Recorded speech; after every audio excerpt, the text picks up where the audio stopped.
Took a while to get delivered, but I got my May Citizen Brick haul here. Came in one of their bigger boxes since there are 4 figures, one being a reprint, one being in a new set. But opening it up, they have their new May's tissue paper, their carded figures, and like I said, another one of their brick designed plastic sets. So excited to build this and check it out, and excited to look at all these figures. As you kind of saw, got this custom set. I'm going to do this in its own video so I can go over the build experience and make it a little bit more in-depth. But I've been really liking all the sets that they've been doing with brick design. It's great to see them collaborate, and I'm sure this will be no different. But time for some figures.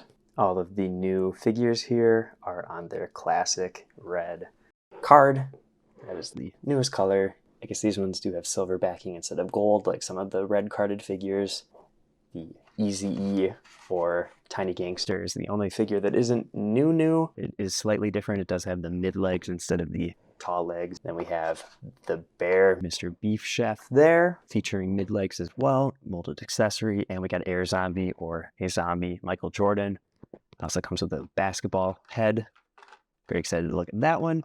All of them had the same back, where it is a quick write-up about Citizen Brick. All these use official Lego parts other than the custom molded parts, and use pad printing, which is going to be the same style as Lego. So these are going to fit in super well with your collection. Let's go ahead and toss one of these on the stand. Let's start out with eazy-e, since this figure is a lot of already made parts. The torso features a nice LA Raiders jacket with a neutral face pirate instead of the normal logo, so that's fun to make it a little bit more Lego. The swords might also be the Lego design, otherwise it is just a simple sword design, so you could see that either way. Front of it just has the top button buttoned instead of the whole jacket buttoned. You get a molded bottle of alcohol with an 800 on it. Nice little logo there.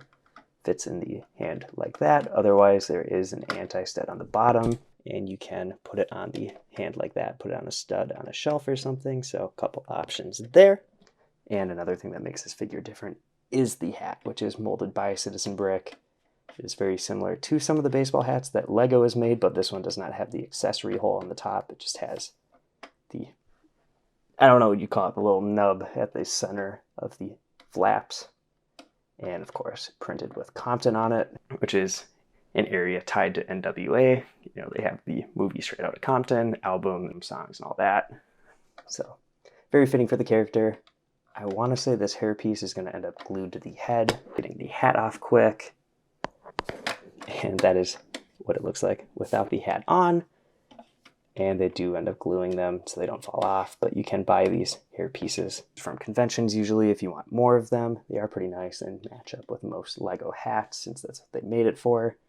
Glasses look good. They are a little bit simple, you know, some glare on the edges of the rims, but mouth looking fine too. You know, it's pretty good likeness and is going to fit pretty well with Ice Cube, which is going to be able to show off the different hat mold. So you can see right there.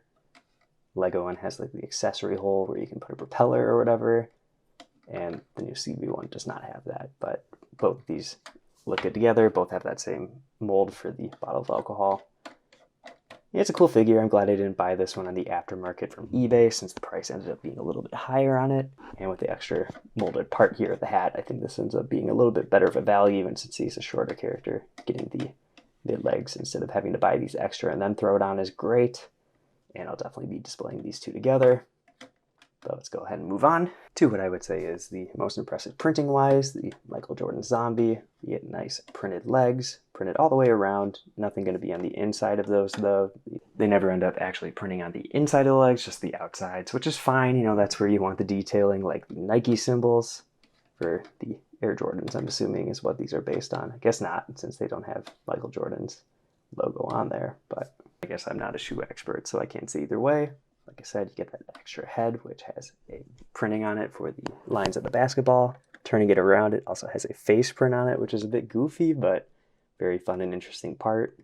They've done a couple of these heads with faces on the sports balls, like tennis, and then bowling pin. So that's kind of cool to get. Lines look good on that too. You know, Lego has done their own molded basketball, so you already have options for it, but the head has a stud on it, so kind of usable there. No printing on the side of the torso, which is to be pretty expected by them. Back featuring 23 again, some rips in it for the gray. And there's no hair on it since he was bald, but front of it has bowls on it. 23 made this figure since it's a Chicago-based company, Chicago-based legend. Makes sense. Missing a tooth on the face, and overall I just think the face print is kind of fun and unique compared to some of their other zombie offerings. The eyes kind of have a cool look, some cheekbones, and of course, blood around the mouth, so you can have him eating somebody. And there's a little bit of red on the outside there, is there too. So kind of nice to see the very fine printing on those areas. Noticing the gray on the jersey looks a little bit dark. Some of that red must be kind of coming through. We're seeing them right next to the plastic. In this lighting especially, they don't match up perfect. It is passable though. I think the inside sort of rips look better than the spots by the sleeves and then the neck. So, it looks a little bit better some places, and maybe even the rips on the legs and wrap around there might look a little bit better. Still looking a little dark on the, I guess, knee area. Thinking about real anatomy, obviously, figure proportions are weird. Shoe design's great though, and it would be kind of fun to get these legs in different colors, just to have different shoe colors. Probably erase the gray to make them just normal basketball shorts. I would really enjoy doing that. Maybe at Brick World, that's something I could pick up. Very fun concept though, and I have a couple of their zombie figures. I'm not like a zombie collector, but glad to get something new and at retail instead of something expensive on the aftermarket, especially for something like this. If you're a zombie fan, gotta get this. And if you're a basketball fan, another must-have. Let's get to another Chicago-based character. And for this last one, we have Bear from The Bear, featuring a very cool molded Chicago beef sandwich fitting into a hot dog bun. There are some things I want to point out about this figure, one being the sleeves and the other being the apron.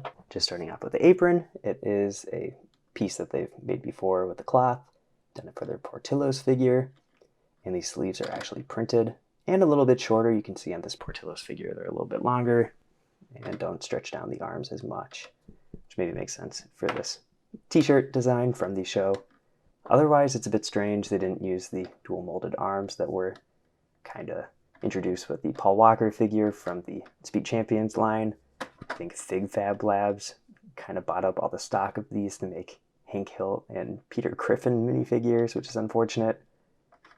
So, no dual molded arms. And another strange observation is that they didn't use their molded sleeve parts that they've used on several figures, like the bowling pin guy here, where they just glue them on the arms. I do really like these parts. I like the added layering and texturing, and it doesn't affect the arm movement at all, which is good. Maybe that would have covered the tattoos too much, and that's why they didn't do that. But getting the printed arms is a little weird since they haven't done that in a while, and the coloring just doesn't always match up. These are light nougat, so the color is a little bit easier to match compared to the Portillo's one where the dark arms are kind of showing through there. You can see that it's a little bit more gray. It is a little bit more white, and the colors do match for the most part, but they do look a little pinkish, so something to keep in mind. Both arms have a tattoo, this one with a knife and a fork, and the other one with a sauce bottle and a burger, it looks like. So arms are going to look cool with the printing. Obviously the molded accessory is pretty nice too. I'll just see if I can get that out. And I was able to, it's not glued in. It does basically have a bar connection, so you can have somebody just holding a slab of meat if you wanted to. It is an interesting mold where it does kind of have these smooth curves in the bottom to fit into the hot dog bun, and then just the slabs of meat or whatever you want to call those, bumps on it for the rest of the part. So it looks a little bit weird. I'm sure people will come up with some fun things to do this part if you get some extras. And I'm very excited to get a cool mold like this instead of just a printed tile or something. I think this is a great solution, especially for something that they probably can't use for other things. So cool to get that. And I'll just take out that apron quick. And there is no other printing on the torso. So it's just white t-shirt, no design. Arms are great, like I said, but he does have these short mid legs. Not sure if I'm a fan of those. I guess while we're at it, the hair choice, for the most part, probably a pretty decent option. His hair does kind of look like this. I'll show up another option since I think the Luke Skywalker hair might be a good option too. But I don't know about the legs. I'll toss on the apron again in a bit just to show off more options again with the hair and the face print. I think they went a little too hard on the wrinkles on the face. you know, for just a generic civilian face. Looks great. I'm very happy to have that. You know, you can throw that into a ton of different things. But as Jeremy Allen White, I don't know. But, you know, I'm just glad to have this figure in some way. But let's toss those parts back on. And, you know, I'm not sure if this is the best likeness. The hair is a little bit long, but I feel like the way it flows is a little bit closer to the character. For a greasy fry cook, though, just in general, I think this is a great combo. Doesn't necessarily have to be the bear or based off of the show The Bear, you know, since all of them usually have the arm tattoos, long hair, all that. But let's just show off the original here too. And just let me know, which one do you prefer? Obviously, I think lengthwise, this is a pretty good option and maybe the closest option because of that. Just want to show off the other one too, just so you can see. Longer legs though, definitely a must-have, I would say. I just like this look a little bit better, a bit more proportionate. But let's go ahead and get to some comparisons and the final verdict. I think it's pretty easy to say that these are the best figures that have come out this year at least, and are some pretty high up there figures for me. Maybe in my collection. I think Michael Jordan here has a lot of great printing, great design, fun accessory. Put him next to one of their other Chicago sports minifigures. Nike's pretty standard for some of the other characters they've done with shoes. So good to see that. I guess that'd be one of the disappointing things for eazy-e is a lot of their rapper and musician type characters end up having shoe printing, and this one does not, especially for it being a reprinted figure. It would have been nice just to even gotten some just white shoes from a different figure, even if it is just design they've already done. But I guess they did the new hat mold. That's where that cost might have gone, but I think their hat's going to be pretty usable for a ton of different characters, so they'll get their money out of that. Getting Michael Jordan again. Some color inconsistencies, obviously, but as a zombie figure, great. I'm sure the people that collect all those zombie figures are going to be really excited about that. And, you know, Bear is going to fit in with all their other fast food figures and other characters with white shirts that work in the food industry. So kind of funny to see 3 here. And they also have the hot dog guy I've also reviewed. So 4 different people with that design. And they all look great together. I'm sure you could kind of throw these together in a restaurant mock if you wanted to. Just take off the Portillo's specific stuff. You know, no print on the torso, but 2 printed arms with cool tattoos is fine with me. Like I said, face maybe could use a little work, but it's still a good face design. I'm glad that they did make that since it's unique, fun. You could use that for a lot of different characters. So I'm not mad about it. It's just like, I love the bear, so just want the best, but it's still a fun figure. Let me know though, out of these 3 figures, which one is your favorite? And like I said, for the custom set that also came out, going to do a separate video that'll come out next couple of days or next week sometime.